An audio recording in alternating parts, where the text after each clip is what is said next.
Fala pessoal, beleza? Aqui é o Rafael para mais um vídeo do canal de Notícias do Fogão. Vamos falar aqui de quanto o Botafogo ganhou. Botafogo e Galo ganharam até agora na Libertadores. Cada fase avançada por premiação, fase de grupos, pré-Libertadores, oitavas, quarta, semi, quanto ganhou cada um em cada fase, e no total o apanhado geral de quanto premiação já ganhou e quanto vou ganhar ainda na final, um sendo vice e outro sendo campeão. Tem aqui o Mauro César, começando a puxar aquela, dar aquela alfinetadinha de o Botafogo não foi tão bem assim, querendo meio que dar uma desmerecida no Botafogo, sempre Maurinho. E temos também papo de craque, temos o Botafogo para jogar a final da Libertadores com o uniforme branco. Isso é bom? Isso é ruim? Dá sorte, dá azar? Quando os ingressos da final da Libertadores serão vendidos? Aqui no canal você vai saber. Tem Luiz Henrique e Igor Jesus convocados, só que dessa vez a gente tá, porque não vai ter paralisação. Eles devem desfalcar o Botafogo contra o Galo dia 20, já que a data FIFA vai até o dia 19, e nesse dia 19 o Botafogo enfrenta o Uruguai, se eu não me engano, lá no Nordeste ou no Norte do país. Tudo isso e muito mais aqui, mas antes curta, comente, compartilhe, se inscreva no canal e ative o sininho para receber avisos de cada conteúdo que pingar aqui no canal Notícias do Fogão. Eu sou o Rafael e bora pro vídeo. Você concorda que os jogadores do Botafogo, que são os caras, hoje vivem melhor momento que os jogadores que são os caras no Atlético Mineiro? Não muito, né? O Davidson marcou 2 gols contra o Fluminense, 2 gols contra o River Plate. Qual jogador do Botafogo marcou 2 e 2 assim tão decisivos como o Davidson?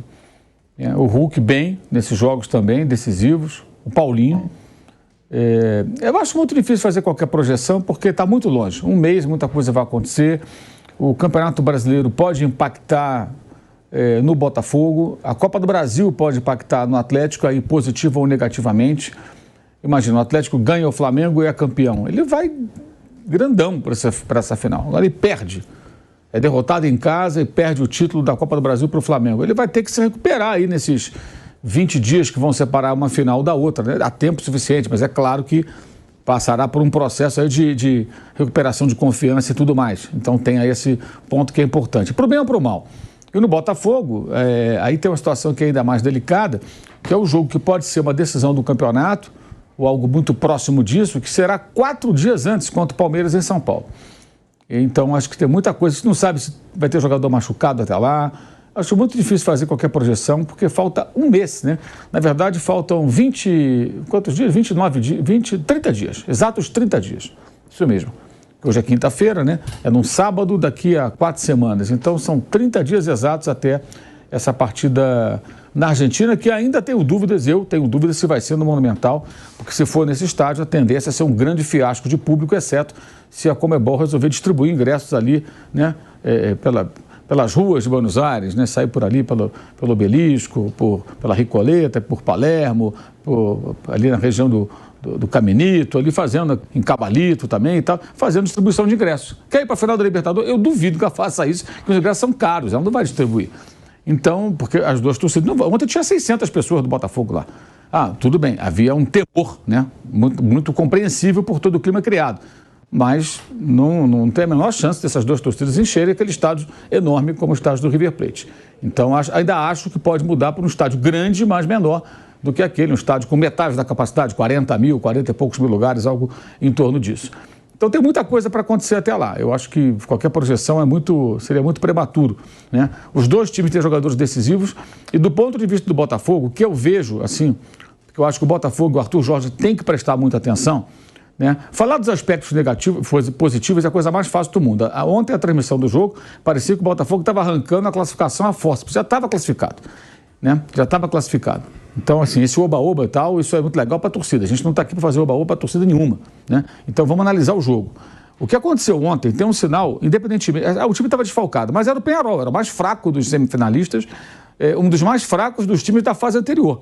O fato de o Flamengo ter conseguido ser eliminado pelo Peñarol não faz do Peñarol uma grande equipe. É um time que tem qualidade, o trabalho do Aguirre, que eu acho um técnico até com muitas limitações, mas foi bom. E o Peñarol ontem, ele amassou o Botafogo no primeiro tempo. O Botafogo passou muito sufoco, tinha um time mexido, é verdade, mas foi muita pressão, muito mais do que eu imaginava, né? E poderia tomar mais de um gol no primeiro tempo. E aí veio o Aguirre, né? Um goleiro muito fraco, Goleiro do qual o Flamengo não conseguiu fazer um mísero gol. Que uma vergonha. Esse jogo de ontem e o Aguerre aumentaram o vexame do Flamengo. O Flamengo não fez um gol naquele cara. O cara vai e chuta o John no intervalo. Quando o Peñarol vai para o segundo tempo com 1-0, 11 contra 11. Bola na trave. E se mete um segundo no começo, começa, é muito difícil, mas, cara, futebol tem umas coisas muito loucas, né?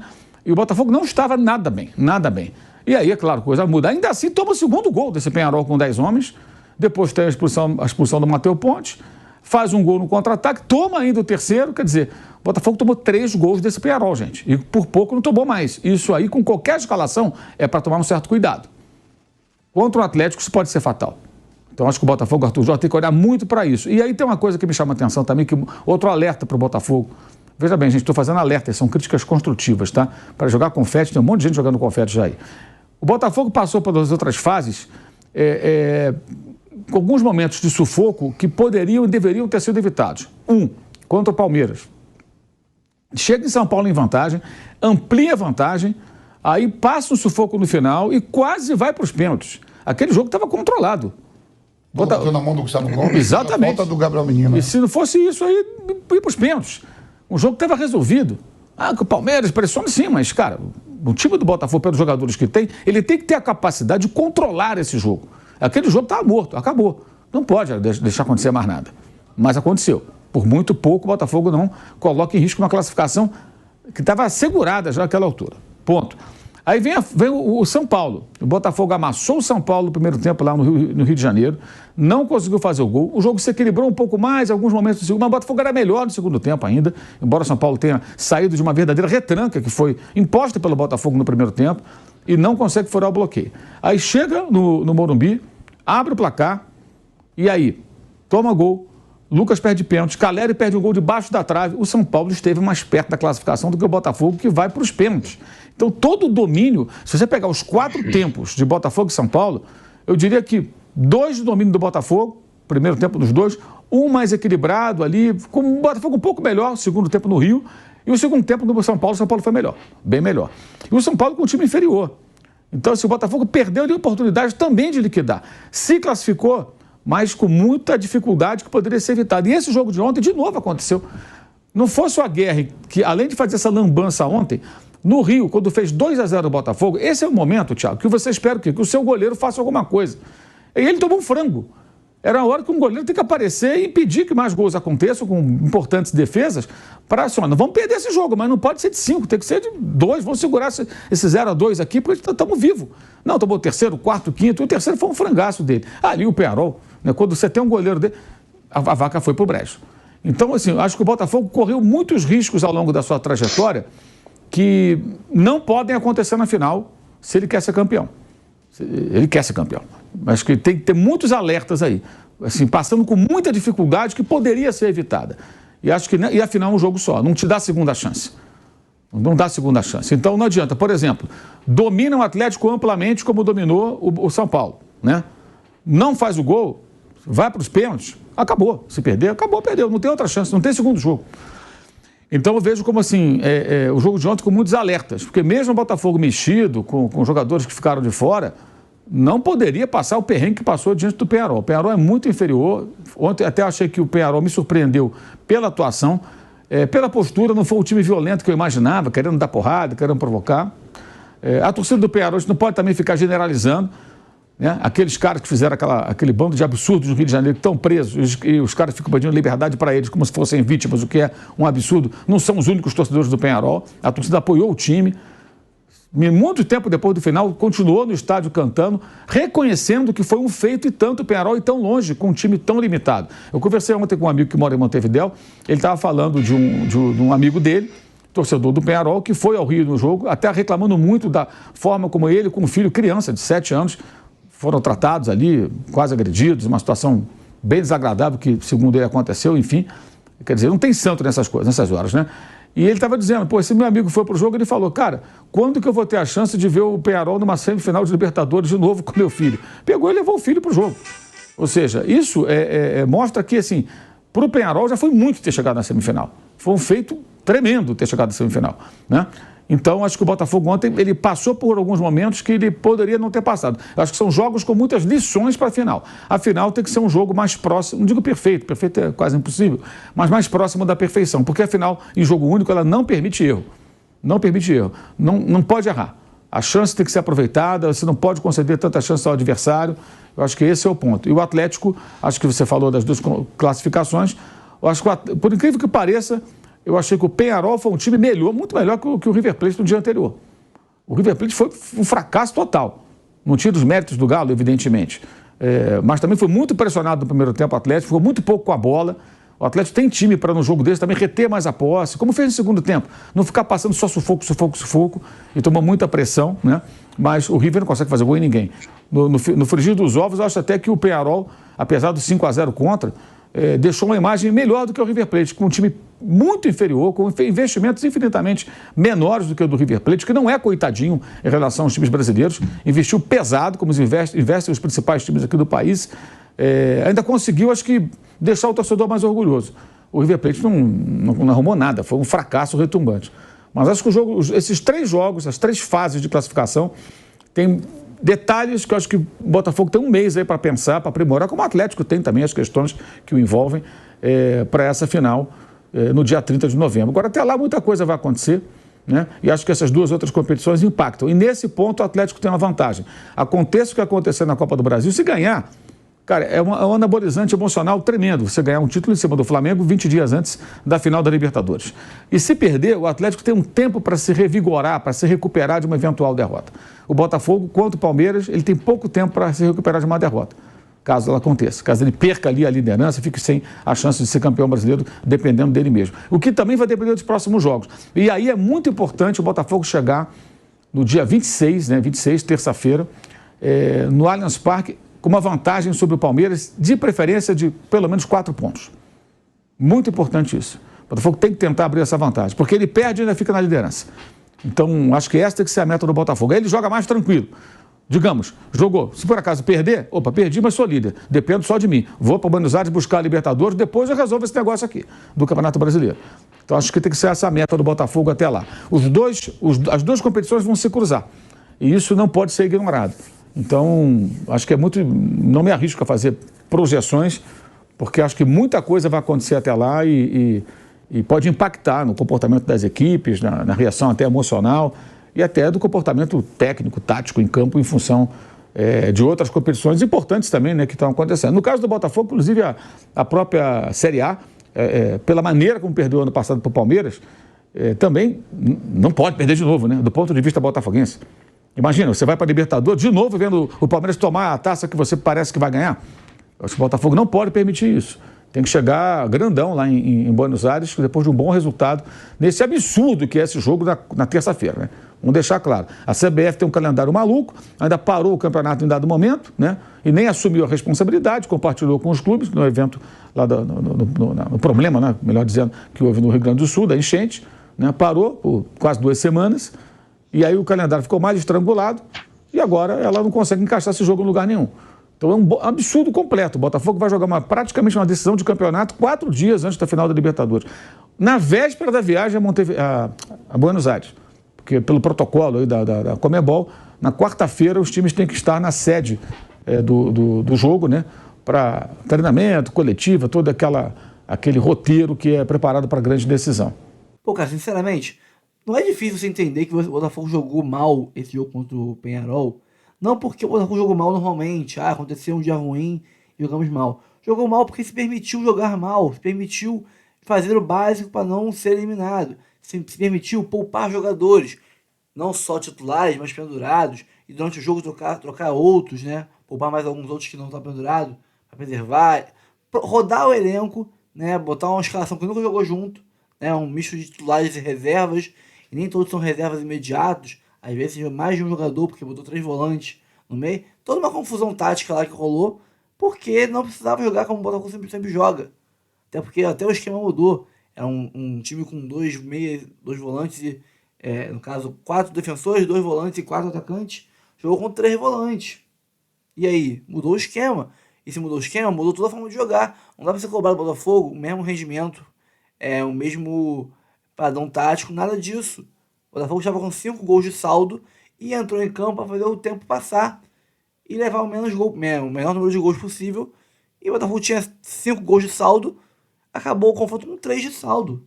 Levou só 2 gols de saldo. Levou 3 gols, mas fez um, perdeu 2 gols de saldo só. 3 gols é sufoco?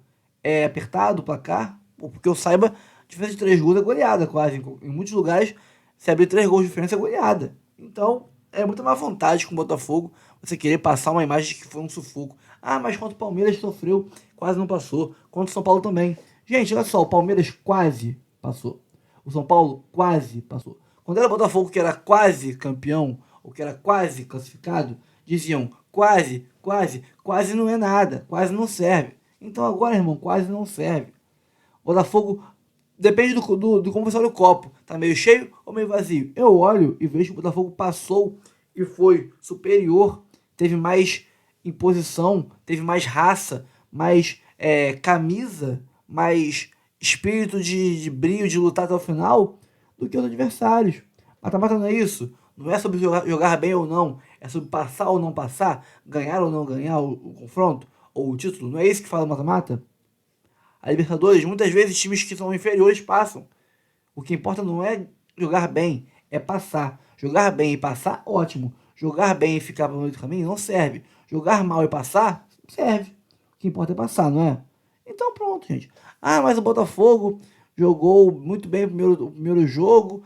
Ah, contra o São Paulo, o agregado de tempos foi o primeiro tempo do primeiro jogo, Botafogo, muito melhor. O segundo tempo, Botafogo melhor, um pouco menos, mas melhor também. O primeiro tempo do segundo jogo, o Botafogo melhor. E o último tempo do segundo jogo, o São Paulo melhor. Pô, então até aí você mostra que o Botafogo foi melhor no apanhado geral. E também com essa classificação. Ah, mas não ganhou os 2 jogos. Gente, olha só. O São Paulo também é um grande time. Não era o Ibis do outro lado. Era um São Paulo. Nós eliminamos o atual campeão da Copa do Brasil. Não é uma coisa fácil. Nós eliminamos o atual campeão brasileiro, que foi o Palmeiras. Nós eliminamos o atual campeão. Atual não sei se é campeão atual, mas o atual líder do campeonato uruguaio. Ah, é um campeonato fraco? Sim, perto do Brasileirão é fraco. Mas tinham outros uruguaios na competição. Nós eliminamos o melhor uruguaio da competição. Cara, o Botafogo pegou times que tinham também vontade de passar e não passaram. Deram o seu máximo e não foi suficiente. Não foi o suficiente o máximo do São Paulo, o máximo do Palmeiras e o máximo do Peñarol. Mesmo você insinuando que a gente tem jogado mal. Então, se a gente jogando mal, passamos por São Paulo, passamos por Palmeiras e por Peñarol, dando o seu máximo, imagina se a gente der o máximo que a gente pode contra o Galo. A gente é campeão, né? É só questão de olhar o copo meio cheio ou meio vazio. Aí vai de cada um. A fase preliminar deu 2,88 milhões ao Botafogo. Fase preliminar 3, 3,46. Lembrando que o Botafogo vem da chamada fase inicial, o pré. É pré-Libertadores, Não, PP Libertadores, o que é? É no Libertadores já, né? regulamento é primeira fase, segunda fase, terceira fase e a fase de grupos é a quarta fase. Tenho dito. Então, estamos exatamente chegando na quarta fase, que é o próximo slide. Vocês vão ver aí, ó. Bônus por vitória do Galo, 9,53. Por vitória do Botafogo, também saiu aqui da minha tela. Deixa eu voltar para ele. Bônus por vitória do Botafogo batendo este valor que está na tela, 5,7 milhões. E, cara, gente, é uma grana, hein? Que grana, uma grana bacana.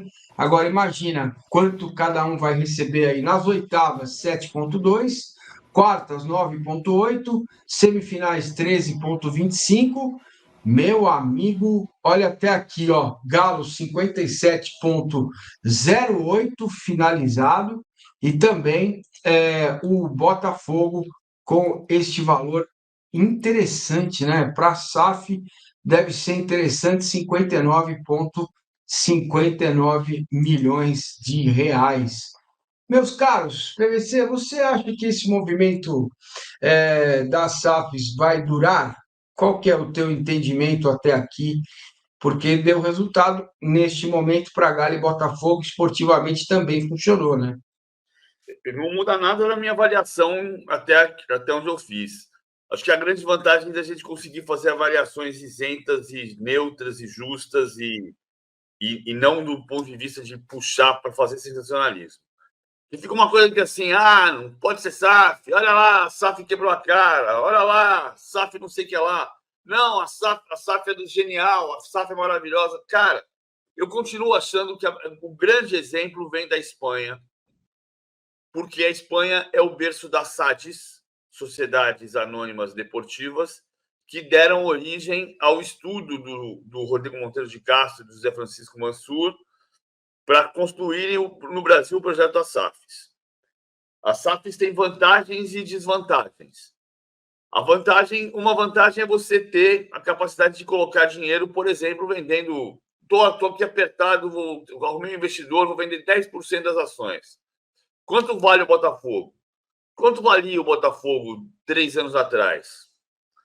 Tinha uma dívida monstruosa. Quanto vale o Botafogo finalista da Libertadores? Vale 5 vezes mais? Bom, se o Textor comprou por 400 milhões, se valer 2 vezes mais, são 800 milhões, ele consegue, de repente, vender 10% por 80 milhões de reais e capitaliza 80 milhões de reais no negócio. Outra vantagem da SAF, não tem reunião de condomínio com o conselheiro discutindo vaga de garagem. Você tira o conselheiro. Agora, se o Textor quebrar, você tem um problema, né? Então, a primeira SAD campeã espanhola foi o Atlético de Madrid em 96. As SADs foram criadas em 90, mas elas tinham 4 anos de carência para adaptação aos clubes, só entrou em vigor em 94. O primeiro clube SAD campeão espanhol foi o Atlético de Madrid. 4 anos depois, o Atlético de Madrid foi rebaixado. E no ano do rebaixamento do Atlético de Madrid, o segundo clube SAD foi campeão espanhol, que foi o Deportivo La Coruña. O Deportivo La Coruña hoje está em 20º lugar na segunda divisão. Deu para entender que altos e baixos vão continuar acontecendo? Deu para entender, sim, perfeitamente.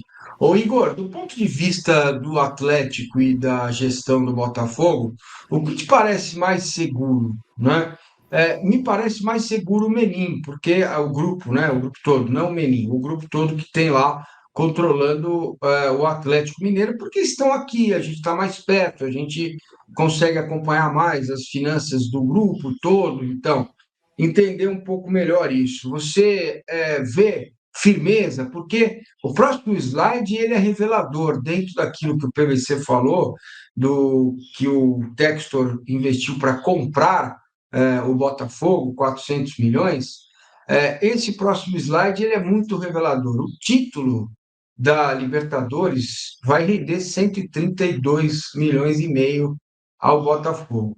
É um número bastante expressivo, né? Se você imaginar que ele investiu para comprar 400. Deve ter investido mais, eu não tenho esse número, mas esse número é expressivo demais em bônus se o Botafogo for campeão. Ou mesmo que seja vice também, é um dinheiro bem considerável, né? 10% do que ele colocou para comprar o Botafogo.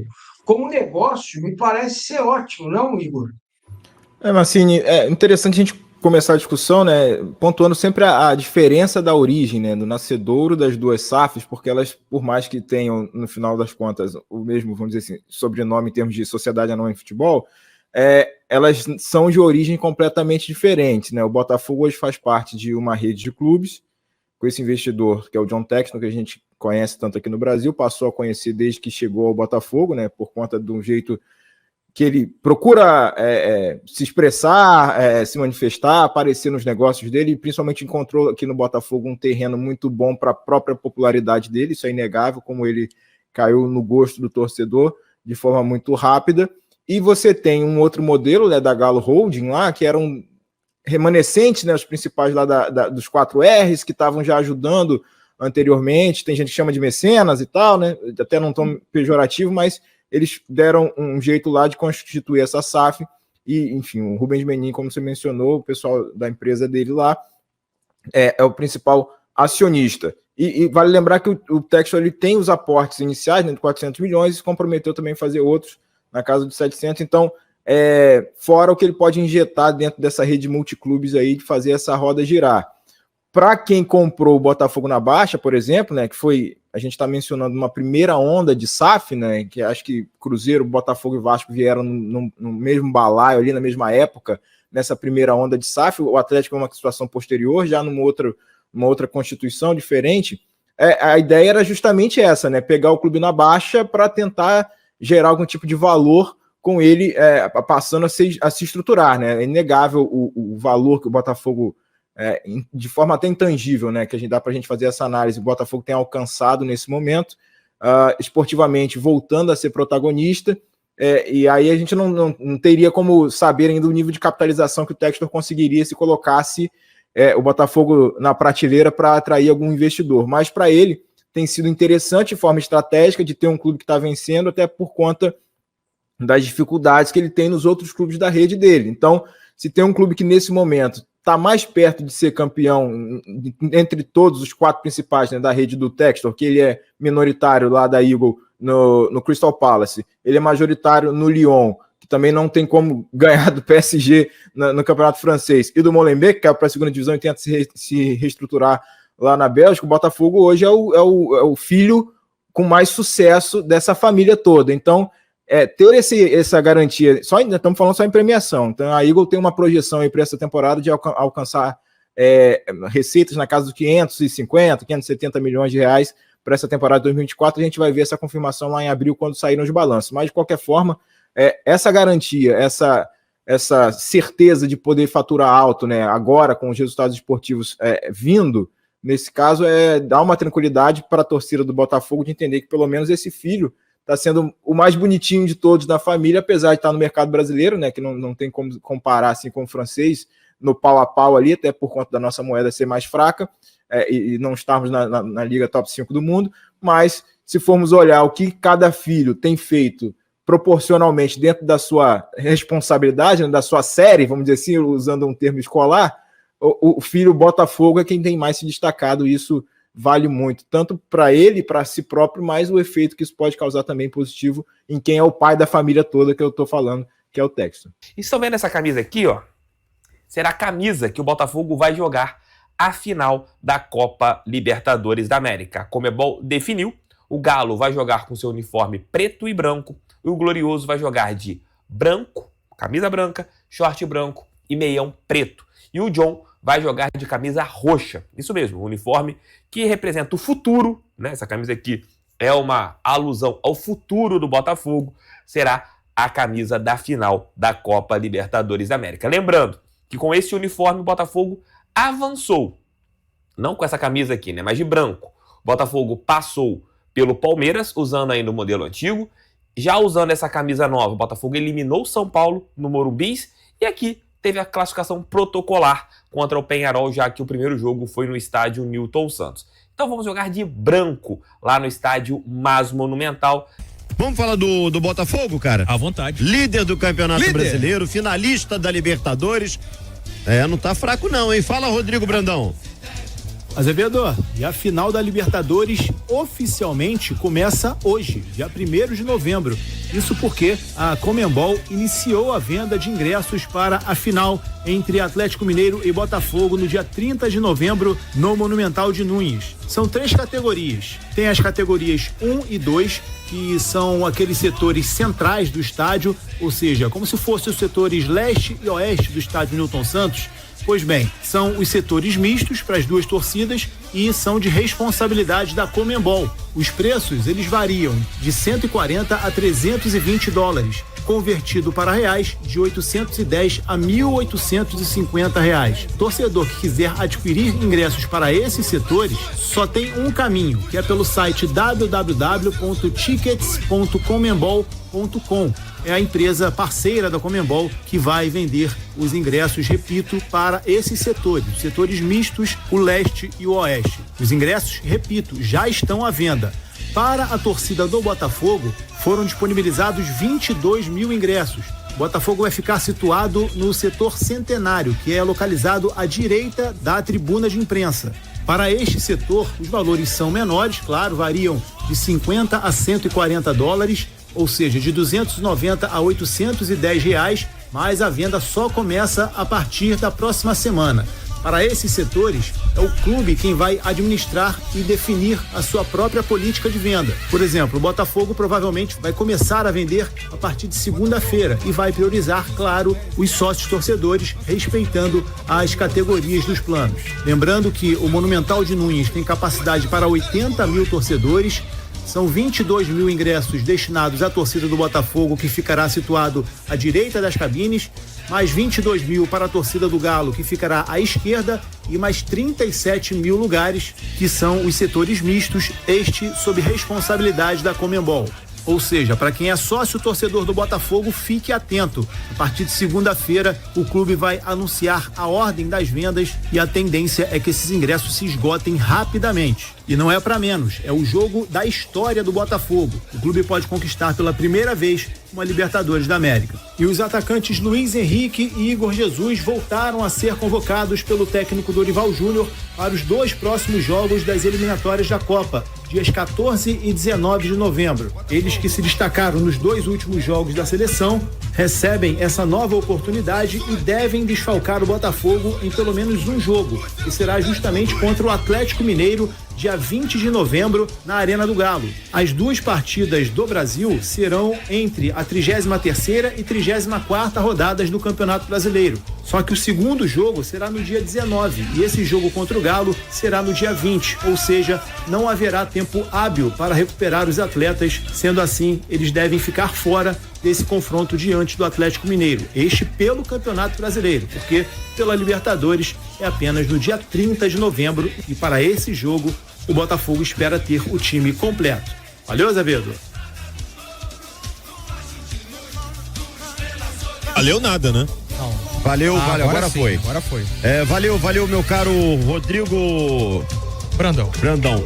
O Botafogo que precisa realmente ter jogadores à disposição, porque há uma decisão a cada rodada do Campeonato Brasileiro. E essa expectativa lá no céu com relação ao jogo contra o Atlético Mineiro pela Libertadores, né, o Vitor? Eu vou começar pela parte mais chata. É um absurdo, é revoltante o que é feito no futebol brasileiro. O clube ele é penalizado por ter bons jogadores. E eu falei há algumas semanas atrás sobre isso, que o Botafogo, a torcida estava feliz porque os jogadores tinham sido convocados, mas que essa felicidade ia passar no primeiro jogo que os principais atletas do Botafogo perdessem por conta de uma convocação. E esse dia chegou, né? É um absurdo, cara. 34ª rodada do Campeonato Brasileiro, o campeonato na reta final. Um dos últimos jogos do Botafogo, antes da partida da Libertadores e antes da, entre aspas, possível final contra o Palmeiras. O momento do Botafogo poder abrir uma vantagem boa na liderança, poder abrir uma gordurinha para ficar confortável antes desse jogo decisivo, para chegar bem na final da Libertadores. Aí você perde 2 jogadores, 2 dos seus principais jogadores, por enquanto, né? Porque a gente ainda tem que aguardar a convocação das outras seleções. Na última data FIFA, o Botafogo perdeu o quarteto ofensivo inteiro. Só que deu tempo deles voltarem pro outro jogo, contra o Criciúma. Mas o quarteto ofensivo inteiro jogou. Luiz Henrique, Almada, Savarino e Igor Jesus. Todos nas suas respectivas seleções. O Luiz Henrique não foi titular, os outros 3 titulares. E aí os caras jogam na terça para depois jogar na quarta pelo Campeonato Brasileiro.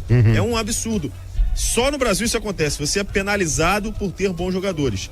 E aí você pode decidir um título.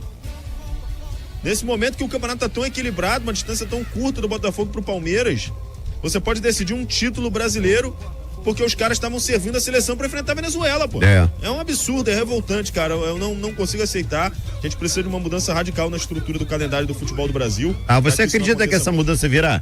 Não. Eu não acredito. Eu também não. Quando eu vi esse ano passado para esse ano, né? A CBF dando mais poder para as federações estaduais, mudando a forma de classificação para a Copa do Brasil, para, entre aspas, valorizar os estaduais, valorizou, de fato, o estadual. Agora, por exemplo, o Corinthians não vai pra Copa do Brasil ano que vem. Vai o Votuporanguense, mas não vai o Corinthians. Vai o campeão da Copa Paulista, mas não vai o Corinthians. E, então, assim, eu acho que não vai mudar, porque a solução seria dar uma enxugada no estadual, nas divisões de elite do estadual, e ampliar o Campeonato Brasileiro, né? Dar um pouco mais de folga pro Brasileirão.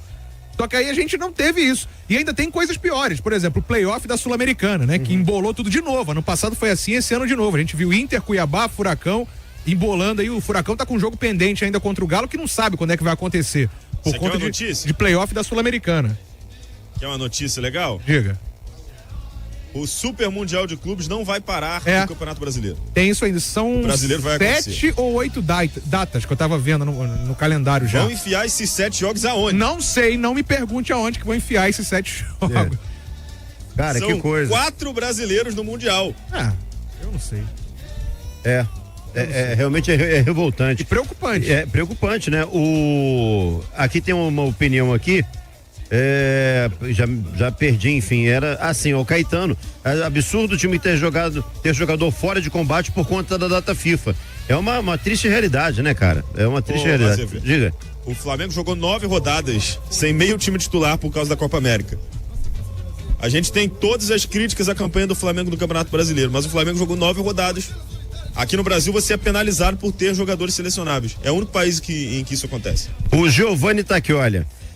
Vitor Costa, quando é o Flamengo que perde na convocação, pode, porque o Flamengo... Peraí, deixa eu completar pra você responder o cara. Eu nem ter lido esse comentário aí. Vou ler. E Vitor Costa, quando é o Flamengo que perde na convocação... É isso aí. Pode, porque o Flamengo tem o melhor elenco, blá, blá, blá. Contra o Flamengo. Quando é o Botafogo, não pode, porque é um absurdo. Contra tudo e contra todos. O Flamengo é CT, Bruno Azevedo. Ele nunca ouviu esse programa, provavelmente, né? Porque há 3 datas FIFA pra trás aí...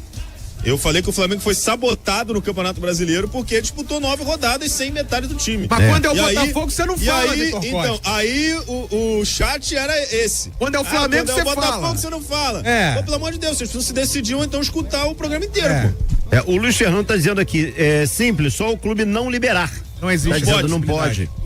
Não existe porque, como é uma data oficial, o clube é obrigado a liberar os jogadores. Isso é no mundo inteiro, tá? Não é só a CBF, não. Os clubes são obrigados a liberarem os jogadores para as federações às quais eles são filiados. O certo é a CBF não marcar jogos durante esse período.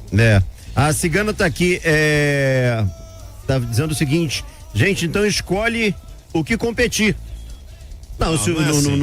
Também não é assim, Cigana, né? Tem que participar do que você, né? Tá no Campeonato Brasileiro, você não pode prescindir. Você toma WO no Campeonato Carioca, por exemplo, o Flamengo, não vou jogar o Campeonato Carioca. Como a FERJ é filiada à CBF, que é filiada à Conmebol, que é filiada à FIFA, vira uma bola de neve. O clube é desclassificado e punido de tudo. Não tem essa possibilidade. Bom, e só antes de terminar aqui o vídeo, é uma vergonha mesmo o Botafogo ser penalizado por ter bons jogadores, né? Data FIFA já é meio porque a gente, quando o Brasileirão para, esses jogadores não treinam com o time principal, né? Isso gera reflexos, por exemplo, no jogo seguinte. Vale lembrar que o Botafogo jogou depois da data FIFA, se não me engano foi contra o Grêmio, acho que foi contra o Grêmio, né? E o time tava bem ou foi contra o Grêmio, eu acho. O time tava bem desentrosado, bem perdido em campo, né?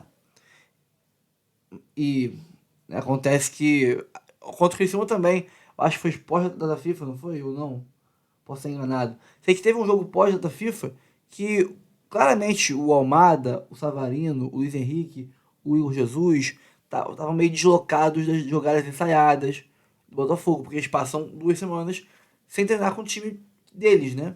Só a seleção brasileira. E quando jogam, eles cansam enquanto outros jogadores descansam.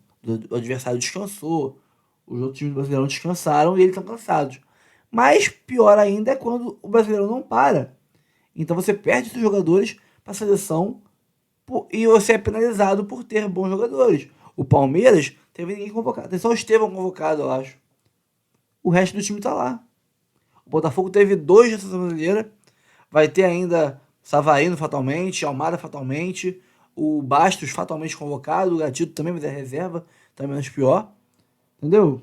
É complicado, cara. É muito revoltante você fazer um baita time para brigar por títulos e na reta final, onde os títulos se resolvem, você perder seus jogadores para a seleção brasileira e ter que jogar sem eles porque o Brasileirão não vai parar.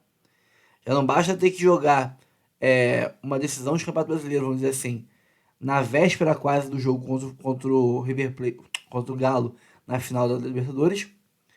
Aí ainda tem um jogo anterior a esse, trocado de data, caindo para um dia de show no nosso estádio, nos forçando a sair do Newton Santos para jogar fora de casa, perdendo o fator mando de campo, fator tapetinho, né? Nessa reta final, todo fator positivo para o Botafogo é bem-vindo, e aí a gente perde um fator desse, por culpa não nossa, mas da CBF, seu calendário horroroso, e ainda assim vamos contra o Galo, né? jogar desfalcados de meio time. Então nós vamos estar 3 jogos seguidos sendo prejudicados por amadorismo da CBF. Galo, no dia 20 de novembro, com meio time reserva. Vitória, no dia 24, ou 20, acho que é 24, se não me engano é sábado. Não, dia 23, seria dia 24, domingo, pulou pro dia 24, sábado, fora do Nilson Santos, ou seja, sem o nosso fator, né, gramado, jogando no Maracanã, ou jogando no São Januário. Devemos ganhar do mesmo jeito, é obrigação ganhar, mas perdemos um fator importante que é o gramado, né? E o terceiro jogo seguido sendo prejudicado, jogando num dia desnecessário. Tem data para você jogar esse jogo para um outro dia, mas jogaram para dia 26 de novembro, né? Terça-feira, antes da viagem pro jogo na casa do River Plate, que é o jogo contra o Galo, a final do Libertadores. Vamos jogar esse jogo contra o Palmeiras sem poder poupar. Enquanto o Galo vai enfrentar o São Paulo, se não me engano, também adiantado esse jogo, podendo botar o time todo reserva, porque o Galo não está disputando o Brasileirão, nós estamos. Então, o Botafogo é de novo penalizado por disputar o título do Brasileirão e da Libertadores. Somos penalizados por ter bom time que nos faz ser cotados ao título. Na hora do vamos ver, o calendário prejudica o melhor time. Essa é a CBF, esse é o Brasileirão. Fazer o quê, né? Um dia, quem sabe, essa liga vai ser bem organizada. Tenho fé que isso um dia vai acontecer. Bom, pessoal, então é isso. Fico por aqui. Espero que tenham curtido o conteúdo. Antes de sair, curta, comente, compartilhe, se inscreva no canal e ative o sininho para receber avisos de cada conteúdo que pingar aqui no nosso canal Notícias do Fogão. Eu sou o Rafael, um abraço a todos e até o próximo vídeo. Valeu!